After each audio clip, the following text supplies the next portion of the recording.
રાજેશ સોની, પ્રમુખ કચ્છ જિલ્લા કોંગ્રેસ સેવાદળ। કચ્છ જિલ્લાના શિક્ષકોની સ્ટાફનો ઘટનો મુદ્દો એટલો ગંભીર બન્યો છે કે વર્તમાન શિક્ષણ મંત્રીથી આ સમસ્યા હલ જ નથી થતી। લાંબા સમયથી ચાલી આવતી શિક્ષક ઘટની સમસ્યાને જાણે થીગડો મારવાનો એક પ્રયાસ કચ્છની અંદર કર્યો છે।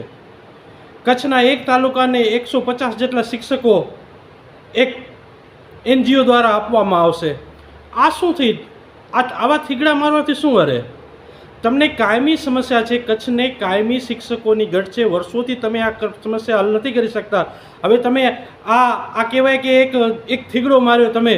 હવે તમે વિચાર કરો કે માનદ વેતનથી શિક્ષકોને નીમવામાં આવે, હવે એને 10,000ની આસપાસનો પગાર આપવામાં આવે તો હવે એની ગુણવત્તા પણ શું હોઈ શકે? તમે વિચારી લો કે આટલી હદ સુધી નીચે લઈ જવાનું શિક્ષણને કારણ શું? અત્યાર સુધી સમજણ નથી પડતું કે તંત્ર પાસે કોઈ એવો રોડ મેપ જ નથી કે કચ્છની શિક્ષકની સમસ્યા હલ થાય।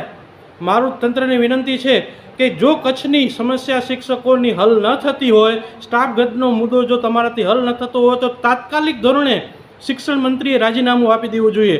કારણ કે આ કચ્છના યુવાનોના ભવિષ્ય સાથે ચેડા છે। આજે તમે શિક્ષકો સાથે પણ એક જાતનો ચેડા કરી રહ્યા છો। હવે 10,000 જેટલા માનવ વેતનમાં તમે જો શિક્ષકો રાખતા હો તો વિદ્યાર્થીઓને શું ભણાવે? તો મારી તંત્રને ફરી એક વખત વિનંતી છે કે આવા ગતકડા બંધ કરી અને કાયમી ધોરણે કચ્છનો શિક્ષકનો સમસ્યા હલ કરે એવી મારી માંગણી છે।